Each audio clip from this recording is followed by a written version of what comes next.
ஒரு அழகான ஸ்லோகம். யார் யார் பேரில் துவேஷப்படுகிறார்கள், விரோதப்படுகிறார்கள் அப்படின்னு ஒரு லிஸ்ட்டு. முட்டாள்கள்லாம் நல்ல படித்தவர்களுக்கு, வித்வான்களுக்கு கோபத்தை மூட்டுவார்களாம். ஏன்னா விரோதப்படுகிறார்கள். அப்புறம் ஒரு பைசாவே இல்லாதவன் தரித்திரம்னு வச்சுக்கலாமே, பணக்காரனை கண்டு இவன் கோபப்படுகிறான், துவேஷப்படுகிறான், விரோதப்படுகிறான். அப்படி 2.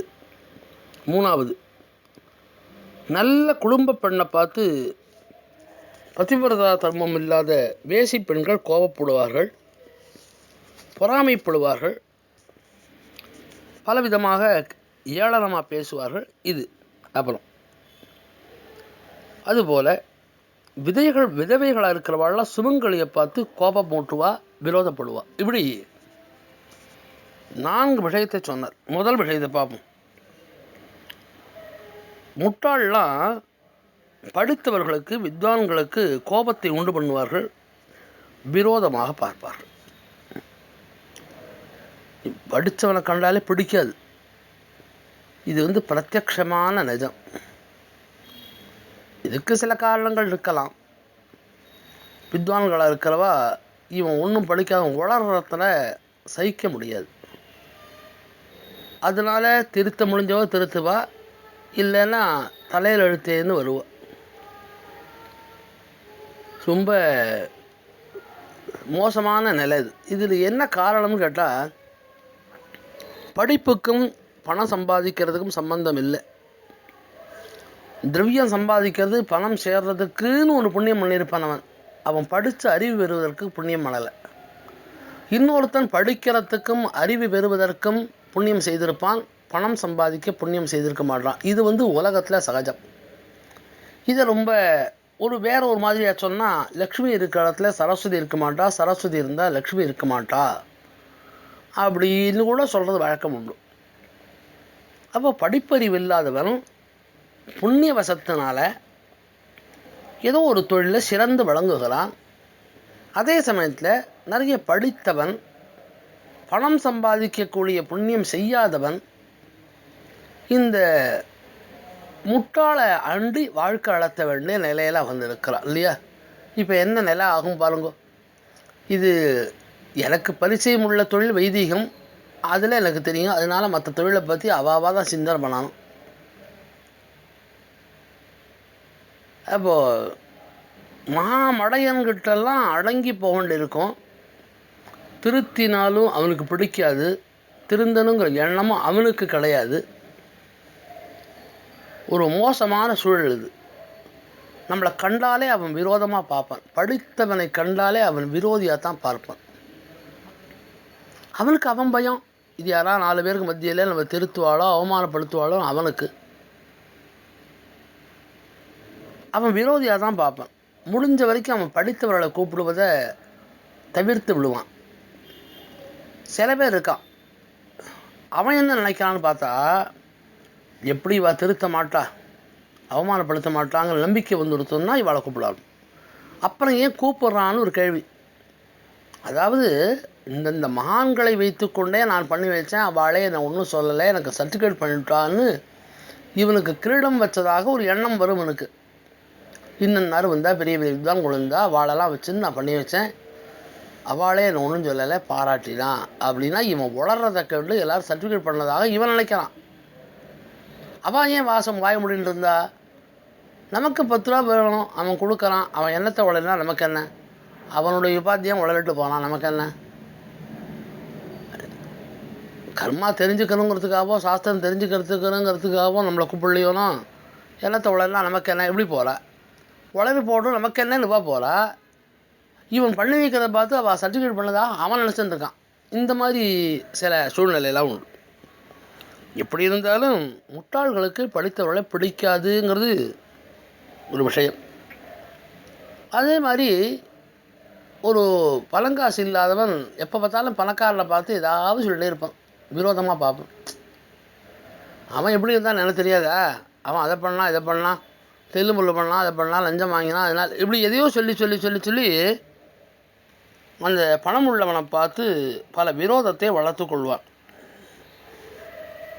சில சமயம் அவள் பக்கமும் தப்பு இருக்கத்தான் இருக்குது. விரோதம் வராமல் என்ன பண்ணணும்? பணம் இல்லைங்கிறதுனால இல்லை, அவள் வாழ்ந்த முறையில் நமக்கு கோபத்தை தான் ஊடுருது. இதில் நமக்கு பிரத்யட்சமாக வேணும்னா கட்டின துணிக்கு மாற்று துணி இல்லாமல் அரசியலுக்கு வந்தவனுக்கெல்லாம் இன்றைக்கி 1000 கோடி 2000 கோடி லட்சம் கோடின்னு பணம் சேர்ந்துருக்கு. இவன் பிரத்யட்சமாக பார்த்தா படிப்பறிவு இல்லாதவன், பிஸ்னஸும் பண்ணாதவன். எப்படி இந்த பணம் வந்து? நாட்டு பணம் தானே. அப்போ கோபம் வராமல் என்ன பண்ணணும்? பணம் இல்லாதவன் இவனை பார்த்து கோபப்படத்தான் படுவன், விரோதப்படத்தான் படுவன். அதுபோல் நல்ல குடும்ப பெண்ணுக்கு உள்ள கௌரவத்தை கண்டு வேசியாக இருக்கிறவள் கோபப்படுவாள், பொறாமைப்படுவாள். அவளை போல தான் இவளையும் நடத்துவாள், அப்படி தான் அவளும் பேசுவாள். இப்படி எல்லாம் அது ஒரு பக்கம். அதுபோல் சுமங்கலிகளுக்கு அந்த விதவிகளை சத்துரு. இவாளே பலவிதமாக பேசுவாள். ஏன்னா சில இடங்களில் விதவைகள் சில காரியங்களில் ஈடுபடக்கூடாது. அது சொன்னால் அவள் கோபம் வர்றது. பாலிகை தெளிக்கிறது, ஆரத்தி எடுக்கிறது, இதெல்லாம். அதுக்கு மேலே அவள் என்னெல்லாம் தப்பு பண்ணுறது தெரியுமோ விதவைகளாக இருக்கிறவா. விதவைகள் தங்கத்தையே தொடப்படாது, நிறைய ஆபரணம் போட்டுருக்கா. சின்ன வயசு பெண்களாக இருந்தாக்கா தலை மொட்டடிக்க வேண்டாம், முடி எடுக்க வேண்டாம்னு கொஞ்சம் சொன்னால், இப்போ 90 வயசு கழிவு வரைக்கும் முடி அப்படியே வச்சுட்டுருக்கா. இதெல்லாம் மகாபாபம்னா அது.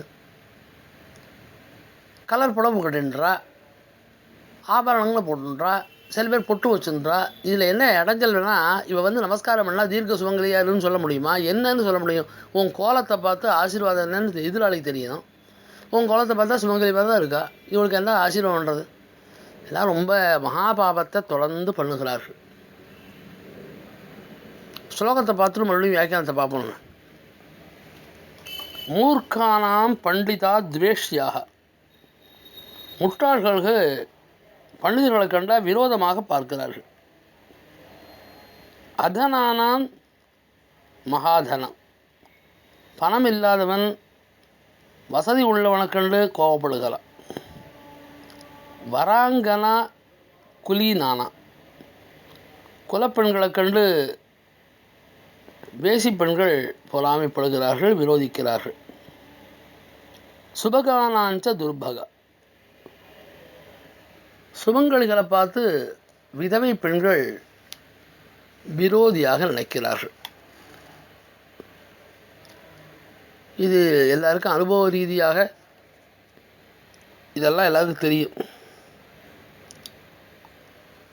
முட்டாள்கள் பண்டிதர்களை விரோதமாக பார்க்குறான். செல்வம் இல்லாதவன் பணக்காரனை விரோதியாக பார்க்குறான். வேசி பெண்கள் குலப்பெண்களை விரோதியாக பார்க்கிறார்கள். விதவைகள் சுமங்கலிகளை விரோதியாக பார்க்கிறார்கள். மனோபாவம் மிகவும் மோசமானதாக இருக்கிறது. இதிலிருந்து அவரவர்கள் மாறுபட வேண்டும். இந்த எண்ணம் தவறுங்கிறத உணர வேண்டும். குறைஞ்சபட்சம் விரோதத்தை காட்டாமலாவது இருக்கலாம்.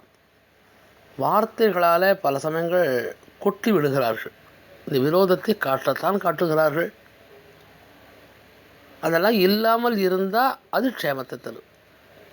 இந்த மாதிரி சுபாவங்கள்லாம் நமக்கு இருக்கிறது நன்மை இல்லை.